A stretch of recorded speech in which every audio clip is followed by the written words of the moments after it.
One of the first things I always do when starting a game out is add a little bit of sound.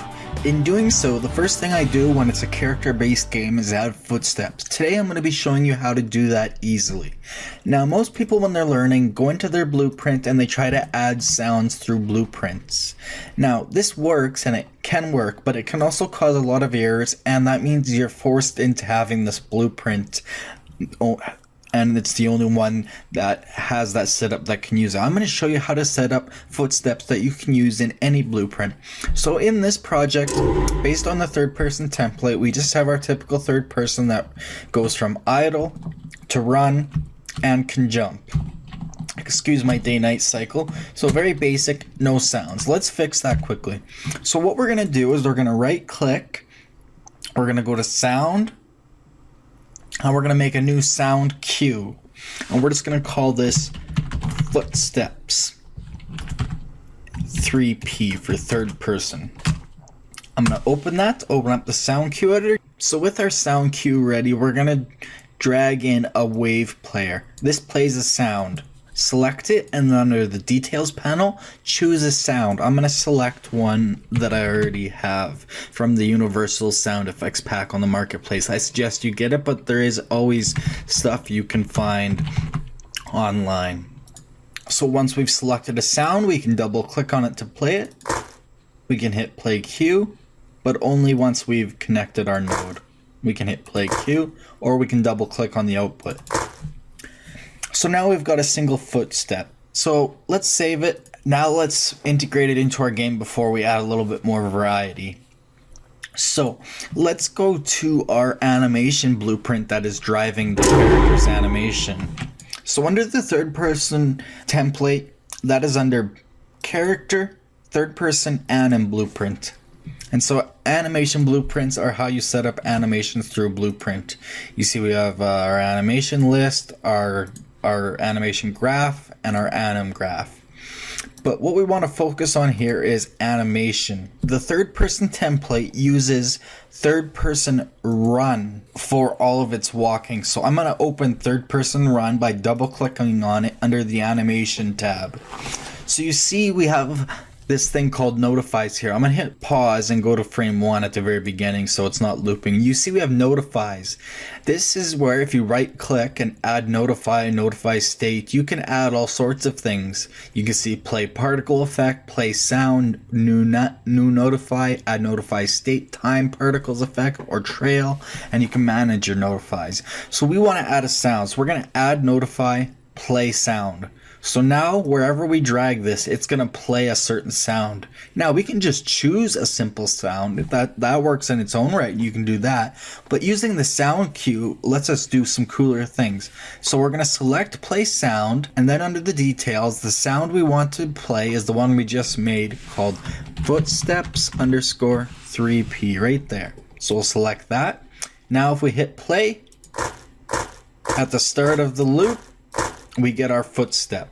Let's now, since the first frame, it takes him, he gets his first footstep about right there.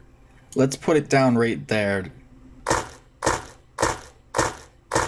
And then we'll probably want a second one. He actually makes a footstep, it looks like right there and right there. So that kind of borderline. So I'm just going to copy this and I'm going to paste. Now that is going to be too long, unfortunately. I think I'm just going to put it at the beginning for ease of use. Let's see how that sounds. It's cheesy, but it works. So now that we've added those two notifies, all we have to do is hit save. Now let's go into our game and try it out. We'll start running.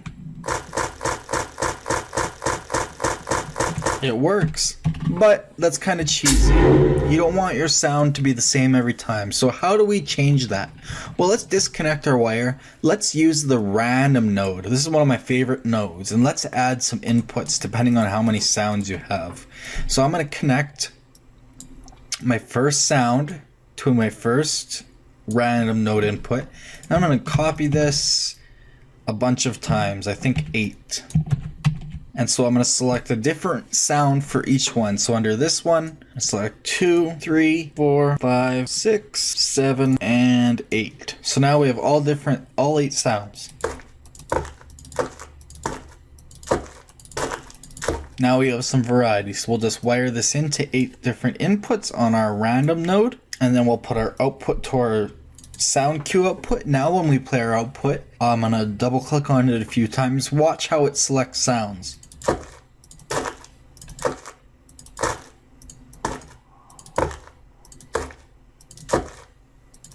So it selects them randomly. Pretty cool. And you can weight sounds too, so you can make certain sounds play more often than others. Anyways, let's save that and let's see what that's done already. So I'm gonna hit play.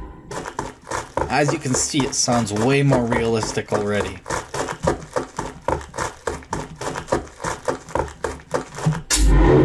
You can go a little bit further. Sometimes what I like to do is copy this entire thing, paste it again, and then put another random in, whoops, and then wire each of those randoms into this, and then put that into my output. Now, it'll select very randomly. And then down here, I might use different sounds, maybe some asphalt. All right, let's check this out now.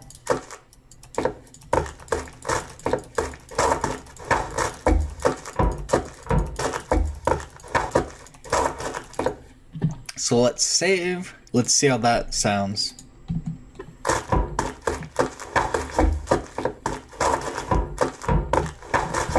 Now obviously the metal would not make a lot of sense in here, but you can see how that adds a lot more of variety, and then we can use all sorts of things on our sounds in here. All sorts of things. Very, very fun to play with, and it's all based on animation. So say for the jump animation, at the end of the jump, right when he hits the ground, we'll scrub through the timeline. Right when he hits the ground, we could add a notify, play sound. I'm not going to make a cue this time. I'm just going to select the sound. I'm going to select, let's see what we got.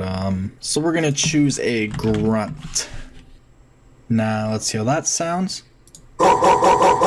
That'll work. So let's play again. Now we can run. And when we jump and hit the ground, pretty cool, eh? So that's all I have to show you. That's an easy way to add a little bit of your first sounds to your game when you're prototyping. So anyways, thanks for watching from the team here at UnrealTek, a division of BlenderTech.com. If you enjoyed this video and learned something, please like it, and don't forget to subscribe for more videos. We're on social media on all the links on your screen. If you disliked this video for some reason, please tell us why so we can continually improve our videos based on your community input. We also take requests. See you next time. Remember, create your way.